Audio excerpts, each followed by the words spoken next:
¿Sabías que los judíos representan apenas el 0,2% de la población mundial? Déjame repetirlo para que lo entiendas bien. 0,2%. Eso significa que de cada 1000 personas en el planeta, solo 2 son judías. Y sin embargo, este pequeño pueblo ha logrado un éxito desproporcionado en finanzas, entretenimiento, tecnología, comercio y muchas otras industrias. Familias judías han construido algunos de los negocios más importantes del mundo. Han ganado más del 20% de los premios Nobel. Han fundado empresas que cambiaron la historia. ¿Cómo es esto posible? ¿Es suerte? No. ¿Es coincidencia? Tampoco. ¿Es algún tipo de conspiración? Absolutamente no. Es algo mucho más simple y mucho más poderoso. Es conocimiento. Conocimiento transmitido de padres a hijos durante 3000 años. Conocimiento que ha sobrevivido persecuciones, exilios, guerras y holocaustos. Conocimiento que las familias judías más exitosas del mundo aplican religiosamente. Y que hoy, en este vídeo, voy a revelarte. Te voy a mostrar los 7 negocios específicos en los que los judíos han destacado durante milenios. No son teorías, no son suposiciones. Son modelos de negocio probados que han construido fortunas que perduran por generaciones. Pero antes de continuar, necesito que hagas 3 cosas muy importantes. Primero, dale like a este vídeo ahora mismo. No después, ahora. Ese simple clic ayuda a que más personas descubran esta sabiduría ancestral. Segundo, suscríbete al canal y activa la campanita. Cada semana traigo secretos del Talmud, la Torá y la Cábala que pueden transformar tu situación financiera. Y tercero, quédate hasta el final, porque el 7º negocio que voy a revelarte es el más poderoso de todos. Y viene con una advertencia que podría salvarte de cometer el error más grande de tu vida financiera. Baruch Hashem, bendito sea Dios. Comencemos. Conéctica. Para entender por qué los judíos han tenido tanto éxito en estos 7 negocios, primero necesitas entender su historia. Y créeme, esta historia cambiará completamente tu perspectiva sobre el dinero. Durante más de 2000 años, el pueblo judío fue perseguido sistemáticamente.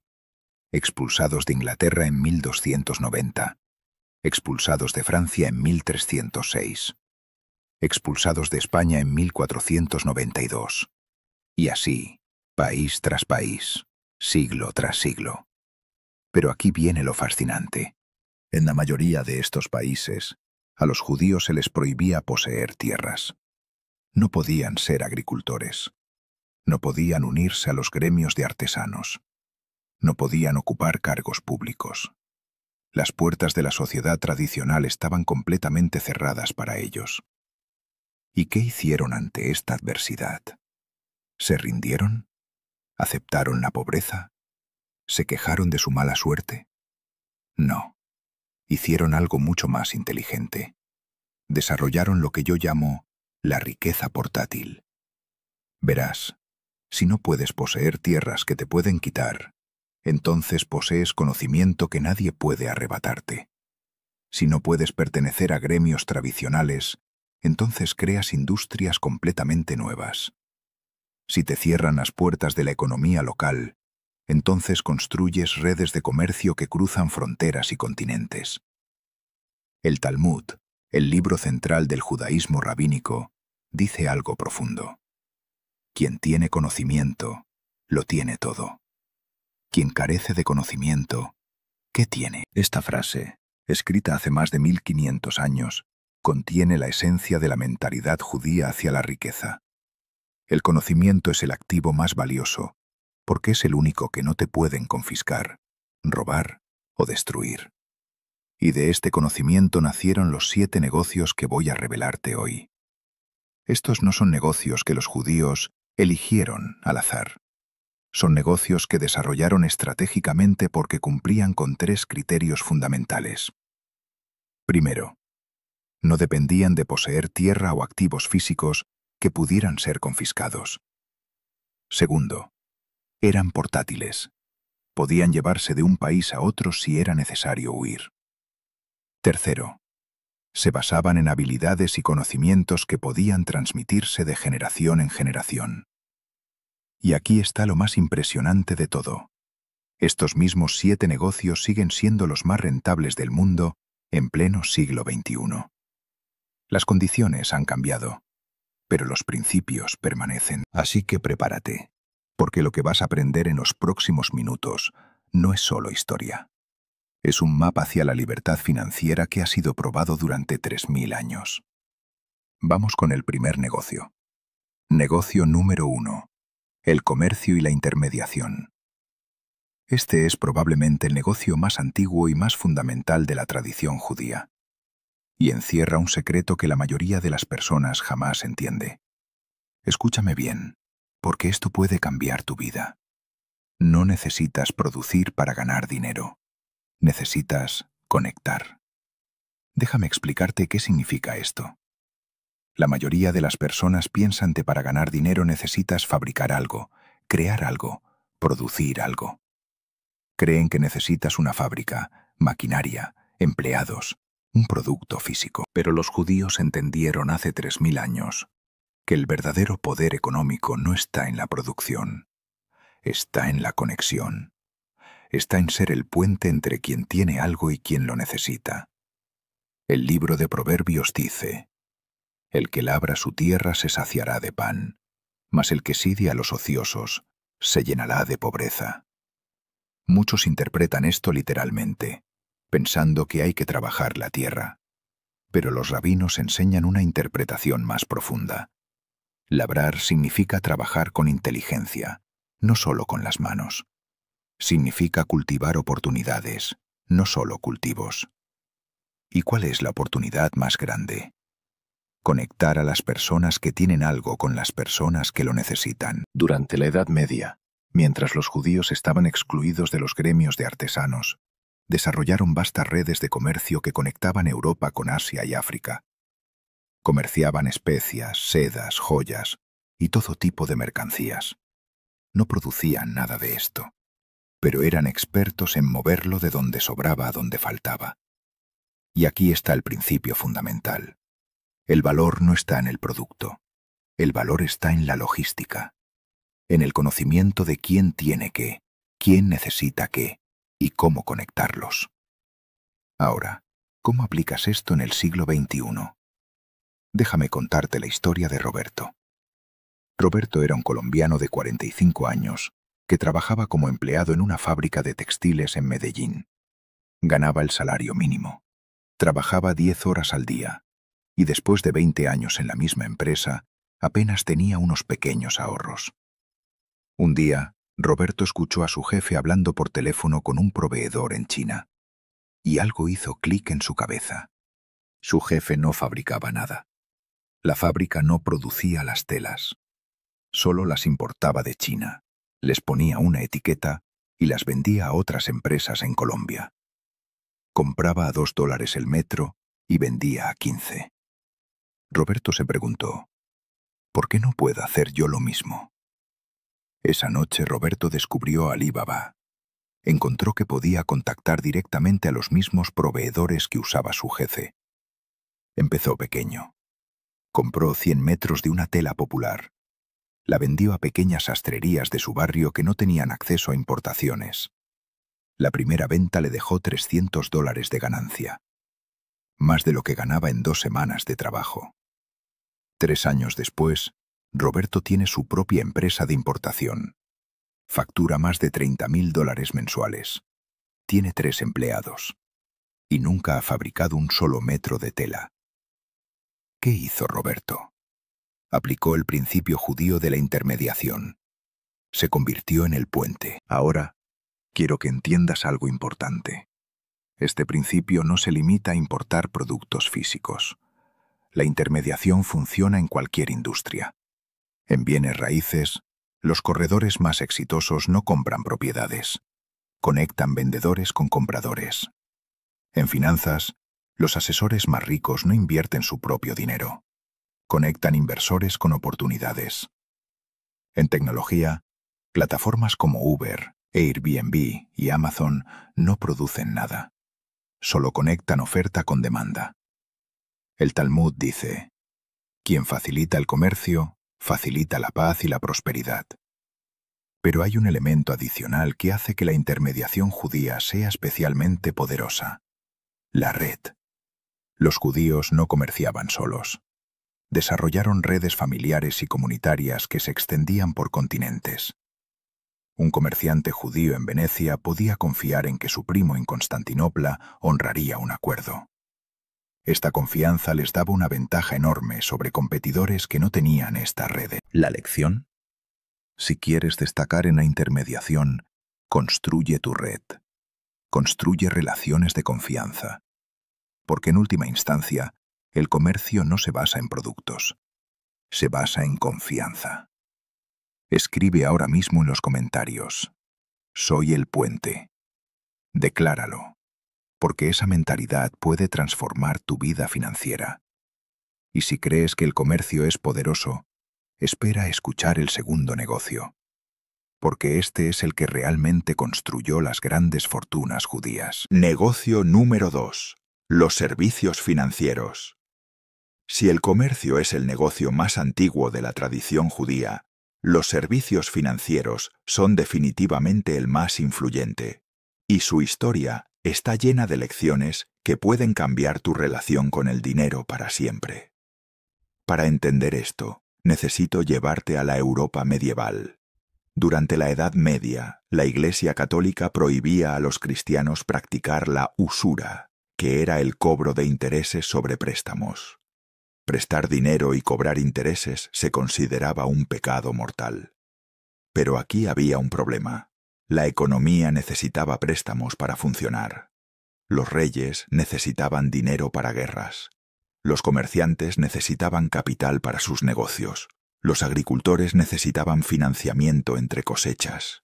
¿Y quiénes eran los únicos que podían prestar dinero legalmente?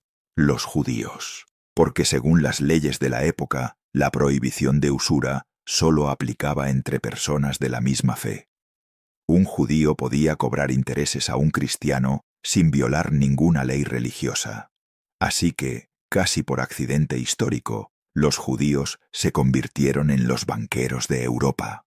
Ahora, muchos ven esto como algo negativo, como si los judíos hubieran explotado una ventaja injusta. Pero la realidad es mucho más profunda. Verás, mientras otros veían el préstamo de dinero como algo sucio, algo vergonzoso, los judíos lo estudiaron como una ciencia. Desarrollaron técnicas sofisticadas de evaluación de riesgo, crearon sistemas de contabilidad avanzados, inventaron instrumentos financieros como letras de cambio que permitían mover dinero sin transportar físicamente oro o plata. En otras palabras, mientras otros despreciaban las finanzas, los judíos las estudiaron profundamente y desarrollaron expertise incomparable. Y esto me lleva a un principio fundamental del Talmud que necesitas entender. El dinero responde a todo. Eclesiastés capítulo 10, versículo 19. Esta frase suena materialista, pero los rabinos la interpretan de manera diferente. No significa que el dinero sea lo más importante. Significa que el dinero es una herramienta que responde a quien sabe usarla. Como un martillo responde al carpintero. Como un bisturí responde al cirujano. El dinero no es bueno ni malo, es neutral, y quienes entienden sus reglas pueden usarlo para crear abundancia. ¿Y cuáles son estas reglas? El Talmud identifica varias, pero hay 3 que son fundamentales para los servicios financieros. Regla número 1. El dinero debe moverse para multiplicarse. El dinero guardado debajo del colchón no crece. El dinero invertido, prestado, puesto a trabajar, se multiplica. Por eso los judíos desarrollaron los préstamos, las inversiones y más tarde, la banca moderna. Regla número 2. El riesgo y la recompensa están eternamente unidos. No existe el retorno sin riesgo, pero sí existe el riesgo inteligente versus el riesgo estúpido. Los servicios financieros judíos se basaban en evaluar meticulosamente el riesgo antes de prestar un solo centavo. Regla número 3. El tiempo tiene valor monetario. $1 hoy vale más que $1 mañana. Este concepto, que hoy llamamos valor del dinero en el tiempo, era entendido por los prestamistas judíos hace 1000 años. Ahora, la familia que mejor ejemplifica el éxito judío en las finanzas es la familia Rothschild. Mayer Amschel Rothschild nació en 1744 en el gueto judío de Frankfurt. Empezó como un simple cambista de monedas, pero tenía una visión que nadie más tenía. Envió a sus 5 hijos a 5 ciudades diferentes: Frankfurt, Londres, París, Viena y Nápoles.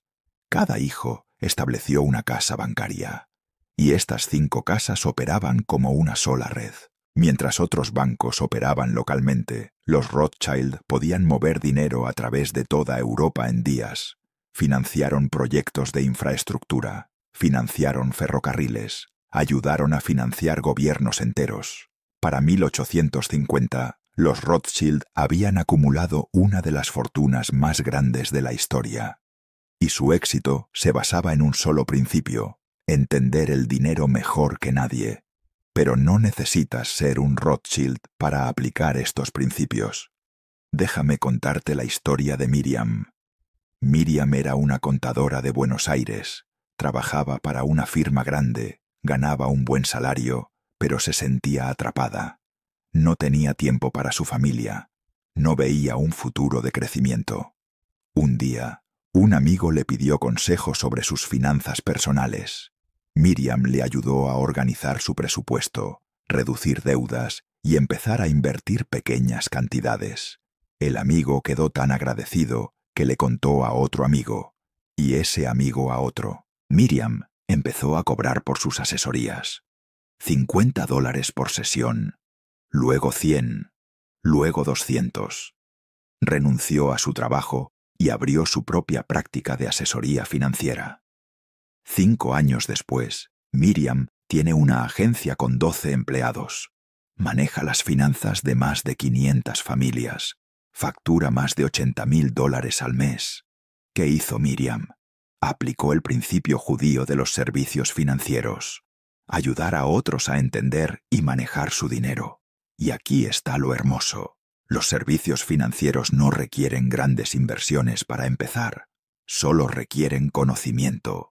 Puedes empezar como asesor financiero personal, puedes enseñar educación financiera, puedes ayudar a pequeños negocios con su contabilidad, puedes crear contenido sobre inversiones. En cada caso, estás aplicando el mismo principio que los Rothschild: entender el dinero mejor que los demás y ayudar a otros a manejarlo. El rabino Jonathan Sachs decía: el dinero es una forma de energía concentrada, y como toda energía, puede crear o destruir dependiendo de cómo se use.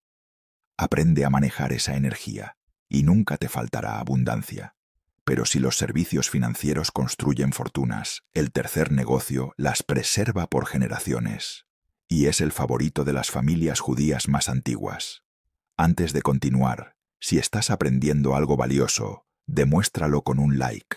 Es gratis para ti, pero significa mucho para el crecimiento de este canal. Negocio número 3. Los bienes raíces. Ahora, aquí hay una paradoja fascinante que necesito explicarte. Te dije al principio que a los judíos se les prohibía poseer tierras en gran parte de Europa durante siglos. Entonces, ¿cómo terminaron siendo tan exitosos en el sector inmobiliario? La respuesta revela uno de los secretos más profundos de la mentalidad judía hacia la riqueza. Verás, cuando finalmente se levantaron las restricciones y los judíos pudieron comprar propiedades libremente, algo interesante sucedió. Mientras otros compraban tierras por prestigio social, por tradición familiar o simplemente porque así se hacía, los judíos compraban con una mentalidad completamente diferente.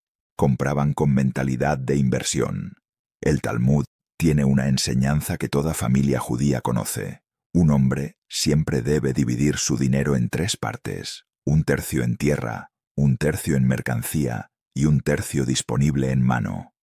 Esta frase, escrita hace casi 2000 años, es básicamente la primera formulación de la diversificación de activos. Un concepto que Wall Street descubrió en el siglo XX, pero que los judíos practicaban desde la antigüedad. Pero hay algo más profundo aquí. El Talmud no dice compra tierra para vivir en ella. Dice pon 1/3 de tu dinero en tierra. Es decir, la tierra es una inversión, no solo un lugar donde habitar. Esta distinción es fundamental. La mayoría de las personas compran una casa para vivir, pagan una hipoteca durante 30 años y al final tienen un activo que no produce ningún ingreso. De hecho, les cuesta dinero en mantenimiento, impuestos y seguros. Los judíos ven los bienes raíces de manera diferente. Ven cada propiedad como una potencial fuente de flujo de efectivo. No compran para tener, compran para que la propiedad trabaje para ellos. David, un judío ortodoxo de Brooklyn que conocí hace años, me lo explicó de manera brillante. Nosotros no compramos propiedades para tener propiedades. Compramos propiedades para que generen ingresos mientras dormimos. Si una propiedad no produce más de lo que cuesta, no es una inversión, es un lujo. Esta mentalidad explica por qué familias judías como los Reichman de Canadá, los Zell de Chicago o los Lefrak de Nueva York construyeron imperios inmobiliarios de miles de millones de dólares. No compraban propiedades bonitas, compraban propiedades rentables. Ahora hay un concepto hebreo que necesitas entender: Parnasá. Parnasá significa sustento o provisión, pero no es cualquier sustento. Es el sustento que viene de Dios a través de tu esfuerzo inteligente. Es la idea de que cuando haces tu parte con sabiduría, el universo completa lo que falta. Los bienes raíces bien manejados son una forma de Parnasá.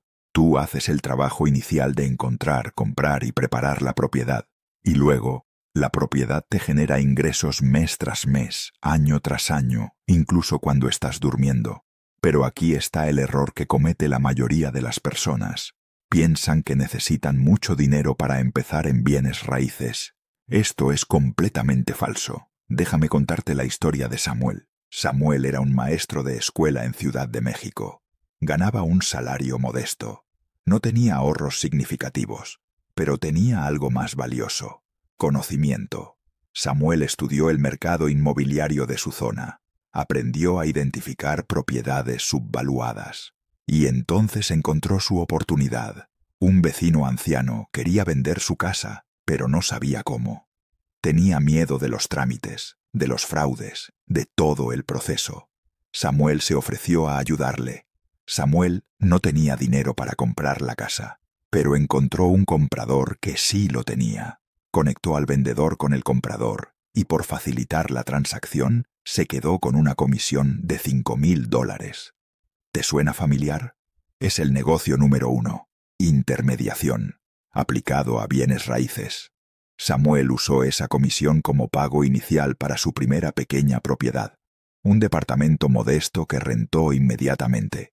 El alquiler cubría la hipoteca y le dejaba un pequeño excedente. 10 años después, Samuel tiene 14 propiedades. Genera más de $15,000 mensuales en rentas. Ya no trabaja como maestro, aunque sigue enseñando, pero ahora enseña inversión inmobiliaria. La lección: no necesitas dinero para empezar en bienes raíces. Necesitas conocimiento y creatividad. Puedes empezar como intermediario, conectando vendedores con compradores. Puedes administrar propiedades de otros. Puedes invertir en fondos inmobiliarios con pequeñas cantidades. Puedes buscar socios que pongan el capital mientras tú pones el conocimiento. El rabino Nachman de Breslov decía: el dinero va hacia quien sabe manejarlo y huye de quien no. Los bienes raíces son la prueba perfecta de esto. En las mismas ciudades, con las mismas propiedades disponibles, algunos construyen fortunas y otros pierden todo. La diferencia no está en el mercado, está en el conocimiento. Pero si los bienes raíces preservan la riqueza, el cuarto negocio te permite llevarla a cualquier parte del mundo y tiene una historia fascinante. Negocio número 4. La joyería y los metales preciosos. Este negocio tiene una historia que toca el corazón de lo que significa ser judío y encierra un principio de supervivencia financiera que todos deberían conocer. Imagínate esto: eres un judío en la España del siglo XV. Tu familia ha vivido en Toledo por generaciones. Tienen un negocio próspero, una casa hermosa, una vida establecida. Y entonces, en 1492, los reyes católicos emiten el edicto de expulsión. Tienes 3 meses para convertirte al cristianismo o abandonar España para siempre. Y si te vas, no puedes llevarte oro ni plata. ¿Qué haces? Miles de familias judías enfrentaron exactamente esta situación, y muchas encontraron una solución brillante: convertir su riqueza en joyas y piedras preciosas que pudieran esconder y transportar. Un diamante del tamaño de una uña puede valer cientos de miles de dólares, y cabe en el dobladillo de un vestido, en la suela de un zapato, en el forro de un abrigo. Así nació lo que los judíos llaman la riqueza portátil. Y esta necesidad histórica de sobrevivir creó una industria donde las familias judías desarrollaron conocimiento especializado que pasa de generación en generación. Hoy, familias judías han construido algunos de los negocios más importantes en el comercio de diamantes. El distrito de diamantes de Amberes, uno de los más importantes del mundo, tiene una fuerte presencia de comerciantes judíos. Lo mismo ocurre en Tel Aviv, Nueva York y otros centros del comercio de gemas. ¿Por qué los judíos han destacado en esta industria? 3 razones. Primera, conocimiento generacional. El arte de evaluar diamantes y piedras preciosas se transmite de padres a hijos. No se aprende en universidades. Se aprende en el negocio familiar durante décadas de práctica. Segunda, redes de confianza. El comercio de diamantes se basa casi enteramente en la confianza. Los acuerdos de millones de dólares se cierran con un apretón de manos y la frase Mazal ubracha, que significa suerte y bendición. Esta confianza existe porque la comunidad es pequeña y la reputación lo es todo. Tercera, entendimiento del valor intrínseco. Los judíos entienden algo que la mayoría ignora. Hay una diferencia entre precio y valor. El precio es lo que pagas. El valor es lo que recibes. Los metales y piedras preciosas tienen valor intrínseco que no depende de gobiernos, bancos o economías. Ahora, ¿cómo aplicas esto en el siglo XXI si no tienes acceso al mercado de diamantes? El principio subyacente es más importante que el negocio específico, y el principio es este: parte de tu riqueza debe estar en activos que mantengan su valor independientemente de lo que pase con la economía, el gobierno o el sistema bancario. Para las generaciones anteriores, esto significaba oro, plata y piedras preciosas. Hoy tienes más opciones. Puedes invertir en oro físico o en fondos respaldados por oro. Puedes comprar plata, que muchos consideran subvaluada. Puedes invertir en metales raros como platino o paladio. Y sí, también puedes considerar las criptomonedas como Bitcoin, que muchos llaman el oro digital. Aunque esto viene con sus propios riesgos que debes entender. La clave no es el activo específico. La clave es el principio. Diversificar parte de tu riqueza en activos que no dependan de ninguna institución para mantener su valor. El Talmud lo dice claramente: no pongas todos tus huevos en una canasta. Suena simple, pero la mayoría de las personas tienen todo su dinero en una cuenta bancaria, en una sola moneda, dependiente de un solo gobierno. Eso no es seguridad, es vulnerabilidad. Ahora, si los primeros 4 negocios construyen y preservan riqueza, el quinto negocio es el que la multiplica exponencialmente, y es probablemente el más relevante para el mundo actual. Negocio número 5. El entretenimiento y los medios de comunicación. A principios del siglo XX, La industria del cine era considerada vulgar, de baja categoría, no respetable. Los grandes industriales y las familias establecidas de Estados Unidos no querían tener nada que ver con este nuevo medio de entretenimiento. ¿Y quiénes vieron la oportunidad donde otros solo veían desprecio? Inmigrantes judíos de Europa del Este. Carl Laemmle fundó Universal Pictures. Adolf Zukor fundó Paramount. Louis B. Mayer creó Metro-Goldwyn-Mayer. Los hermanos Warner establecieron Warner Bros.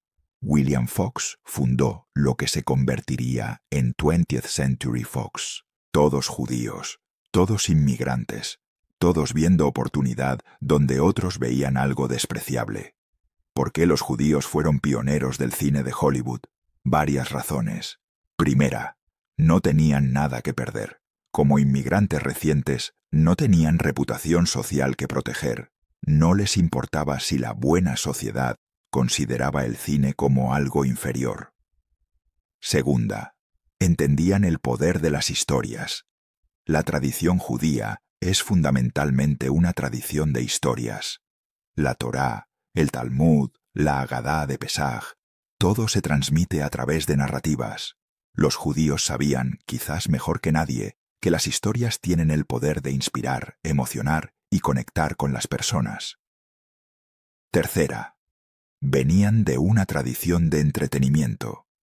En los shtetls de Europa del Este, las comunidades judías tenían una rica tradición de teatro, música y comedia.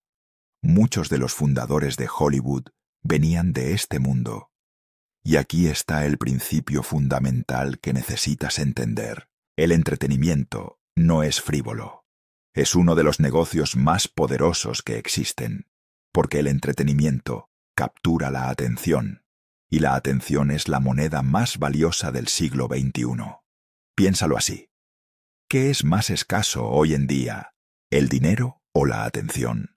El dinero se puede imprimir, crear, multiplicar, pero cada persona solo tiene 24 horas al día, y cada hora que alguien pasa consumiendo tu contenido es una hora que no está consumiendo el de otro.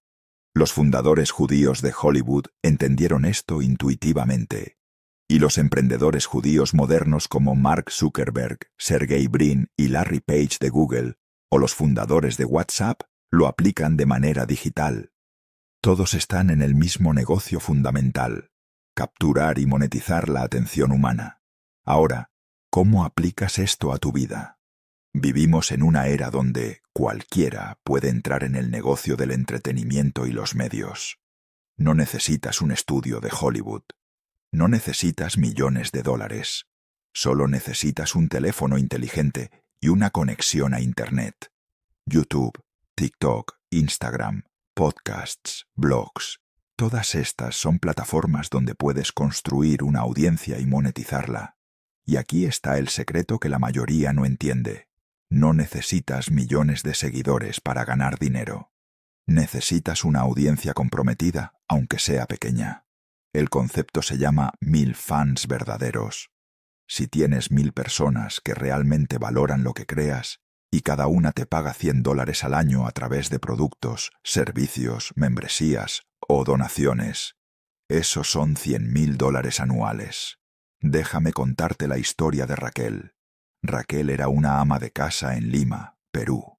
Nunca había trabajado fuera del hogar, pero tenía una pasión: la cocina tradicional peruana. Empezó a subir videos de sus recetas a YouTube. Nada sofisticado, solo su cocina, su teléfono y su conocimiento. Los primeros meses nadie los veía. Pero Raquel persistió. Video tras video, receta tras receta. Lentamente comenzó a construir una audiencia. 3 años después, Raquel tiene más de 500.000 suscriptores. Gana más de $8.000 mensuales entre publicidad de YouTube, patrocinios de marcas de cocina y ventas de su libro de recetas. Más que su esposo, que tiene un título universitario y trabaja en una oficina. La lección: el entretenimiento y los medios ya no son exclusivos de Hollywood. Son accesibles para cualquiera con conocimiento, persistencia y la voluntad de crear. El rabino Abraham Joshua Heschel decía, las palabras crean mundos. En la era digital, también los videos, los audios, las imágenes y cualquier forma de contenido que capture la imaginación. Si tienes algo valioso que compartir, el mundo está esperando escucharte. Y hablando de crear, el sexto negocio es el que ha puesto a Israel en el mapa como potencia mundial y revela un aspecto fascinante de la mentalidad judía. Negocio número 6. La tecnología y la innovación. Hay un pequeño país en el Medio Oriente, del tamaño de Nueva Jersey, con menos de 10 millones de habitantes, rodeado de vecinos hostiles y con prácticamente ningún recurso natural. Y sin embargo, este país tiene más empresas tecnológicas cotizando en el Nasdaq que toda Europa combinada, más startups per cápita que cualquier otro lugar del mundo, más inversión de capital de riesgo por persona que Estados Unidos. Ese país es Israel, y su historia revela los secretos de la innovación judía. Israel se conoce como la Startup Nation, y la pregunta que todos se hacen es, ¿por qué? ¿Por qué un país tan pequeño, tan joven, con tantas desventajas produce gigantes tecnológicos como Waze, Mobileye, Checkpoint, Wix y cientos más? La respuesta tiene varias capas, pero hay una palabra hebrea que lo resume todo. Chutzpah. Chutzpah es difícil de traducir. Significa audacia, atrevimiento, la disposición a cuestionar la autoridad, a desafiar lo establecido, a intentar lo que otros consideran imposible. En muchas culturas, esta actitud se castiga. Se enseña a respetar la jerarquía, a no cuestionar a los mayores, a seguir el camino establecido. La cultura judía es diferente. Desde pequeños, los niños judíos son entrenados para cuestionar. En el Seder de Pesaj, el ritual más importante del año judío, los niños son obligados a hacer preguntas. La noche comienza con el más joven preguntando, ¿por qué esta noche es diferente a todas las demás noches? Esta tradición de cuestionamiento se extiende a todos los aspectos de la vida. En el estudio del Talmud, los estudiantes no memorizan respuestas, debaten, argumentan, cuestionan incluso las interpretaciones de los más grandes rabinos. ¿Y qué tiene esto que ver con la tecnología? Todo. La innovación requiere cuestionar lo establecido, requiere ver las cosas de manera diferente, requiere la audacia de decir, esto se puede hacer mejor. Los emprendedores israelíes tienen esta mentalidad en su ADN cultural. No respetan la autoridad por la autoridad misma. No aceptan «así se ha hecho siempre» como respuesta válida. Pero hay otro factor crucial, el servicio militar. En Israel, todos los jóvenes, hombres y mujeres, sirven en el ejército. Y las unidades tecnológicas del ejército israelí, especialmente la famosa Unidad 8200 de inteligencia, funcionan como las mejores incubadoras de startups del mundo. Jóvenes de 18 y 19 años reciben responsabilidades enormes, manejan sistemas críticos, desarrollan tecnología de vanguardia, aprenden a trabajar en equipo bajo presión extrema, y cuando terminan su servicio a los 21 o 22, tienen experiencia que en otros países tardarían una década en adquirir. Ahora, ¿cómo aplicas estos principios si no eres israelí y no puedes servir en la unidad 800? El principio fundamental es este. La innovación no requiere genialidad innata, requiere una mentalidad específica. Primero, cuestiona todo. ¿Por qué las cosas se hacen de cierta manera? ¿Hay una mejor forma? ¿Qué pasaría si? Segundo, acepta el fracaso como parte del proceso. En Israel hay un dicho, el fracaso es un diploma. Los emprendedores que han fracasado son valorados porque han aprendido lecciones que otros no tienen. Tercero, piensa en problemas, no en productos. Los mejores negocios tecnológicos resuelven problemas reales. Waze resolvió el problema del tráfico. Mobileye resolvió el problema de los accidentes automovilísticos. ¿Qué problema puedes resolver tú? Cuarto, construye redes.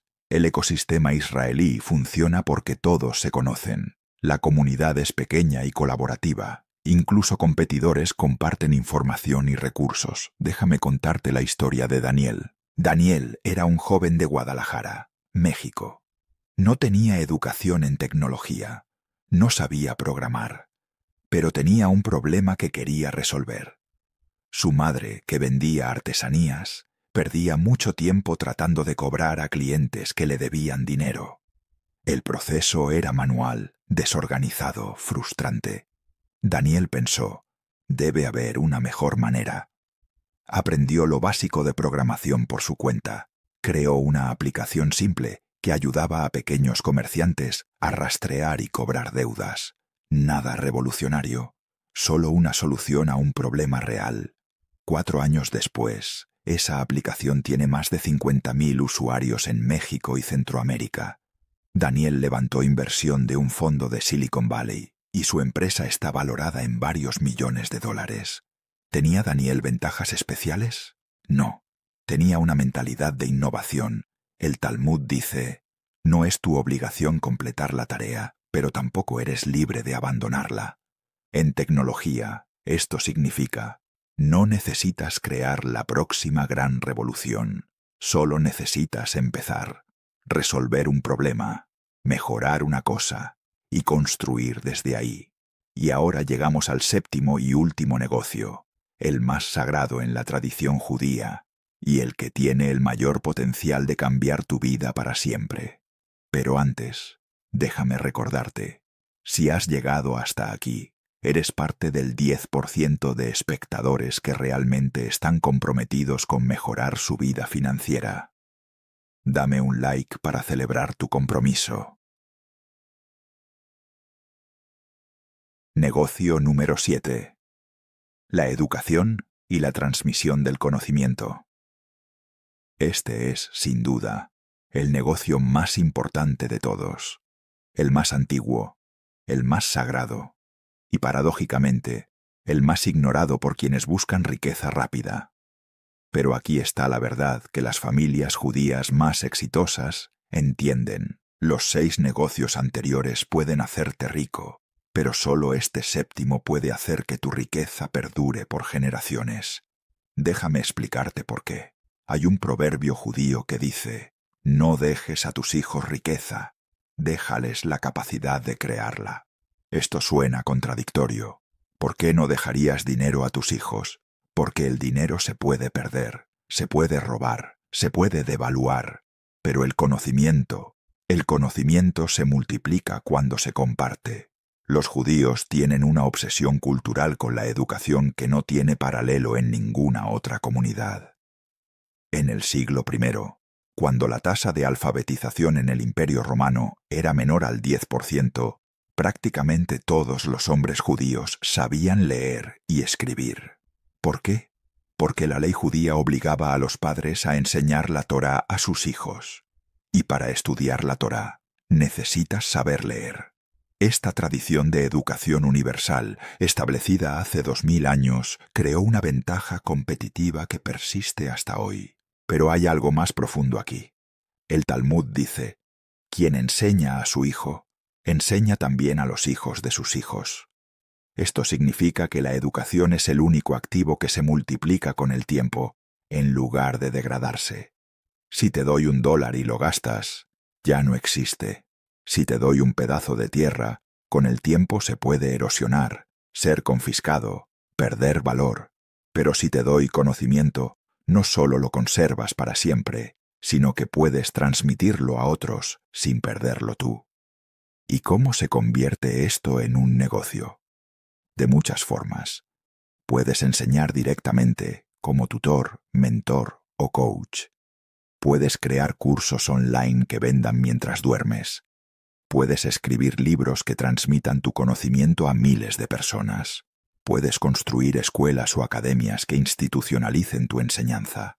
Puedes crear contenido educativo en plataformas como esta. El denominador común es tomar conocimiento valioso y transmitirlo a quienes lo necesitan. Ahora, quiero que entiendas algo crucial. No necesitas ser un experto mundial para enseñar. Solo necesitas saber algo que otros no saben y quieren aprender. ¿Sabes cocinar mejor que el promedio? Puedes enseñar cocina. ¿Entiendes de finanzas personales? Puedes enseñar finanzas. ¿Tienes experiencia en un oficio específico? Puedes enseñar ese oficio. ¿Has superado un desafío difícil? Puedes enseñar a otros a hacer lo mismo. Déjame contarte la historia que más me inspira sobre este tema. Abraham era un rabino en una pequeña comunidad en Argentina. No era famoso, no era rico, pero tenía un conocimiento profundo del Talmud y una habilidad única para explicar conceptos complejos de manera simple. Durante años, enseñó solo a su pequeña comunidad.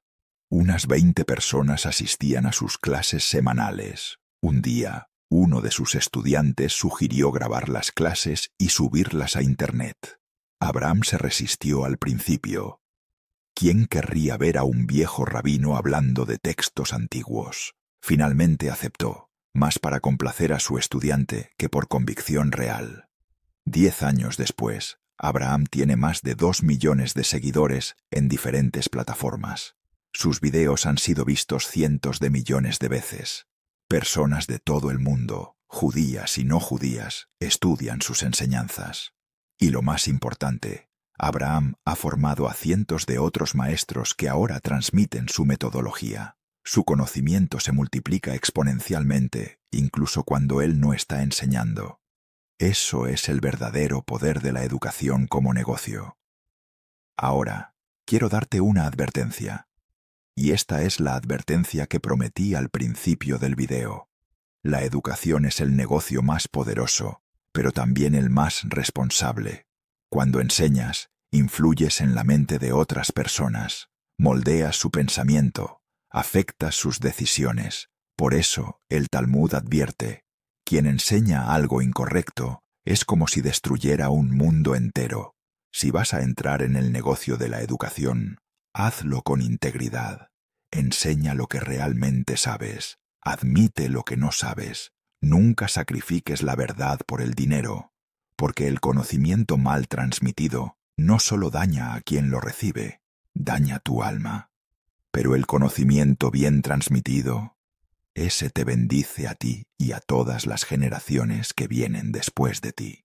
Hemos llegado al final de este viaje de 3000 años de sabiduría financiera. Déjame recapitular los 7 negocios en los que los judíos han destacado y que pueden transformar tu vida. Número 1. El comercio y la intermediación. Sé el puente entre quien tiene y quien necesita. Número 2. Los servicios financieros. Entiende el dinero mejor que los demás y ayuda a otros a manejarlo. Número 3. Los bienes raíces. Compra activos que trabajen para ti mientras duermes.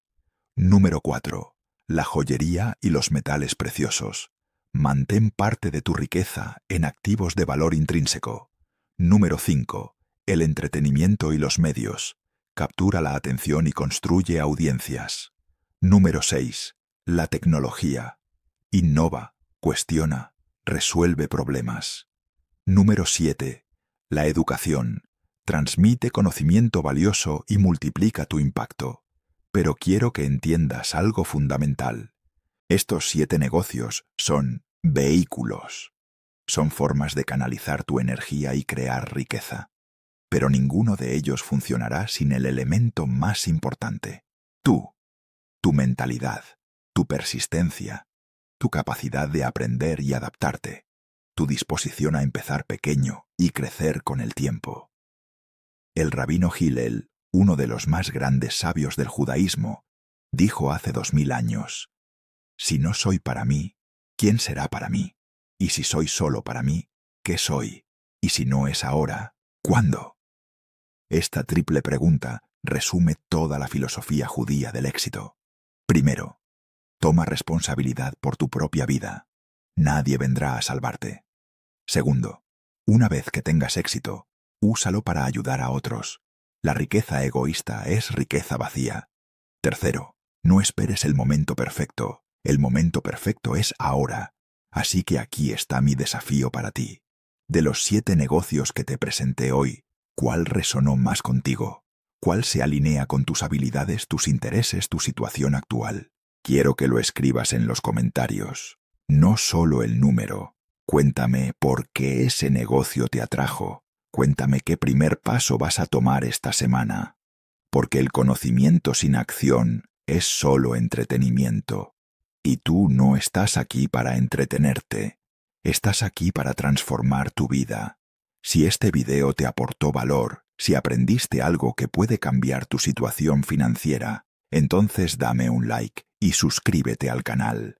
Cada semana publico nuevos videos revelando secretos del Talmud, la Torá y la Cábala que pueden ayudarte a crear abundancia en todas las áreas de tu vida. En el próximo video voy a revelarte algo que la mayoría de las personas hacen todos los días, sin saber que está bloqueando su prosperidad. Tiene que ver con una simple palabra que usamos constantemente. Y cuando entiendas por qué los judíos nunca dicen esta palabra, tu relación con el dinero cambiará para siempre. No te lo puedes perder. Activa la campanita para que YouTube te notifique cuando lo publique. Antes de irme, quiero dejarte con una bendición tradicional judía. Que el Creador del universo te bendiga con sabiduría para ver las oportunidades, con valentía para tomarlas y con humildad para recordar de dónde vienen todas las bendiciones. Que la abundancia te persiga todos los días de tu vida. Baruch Hashem. Shalom.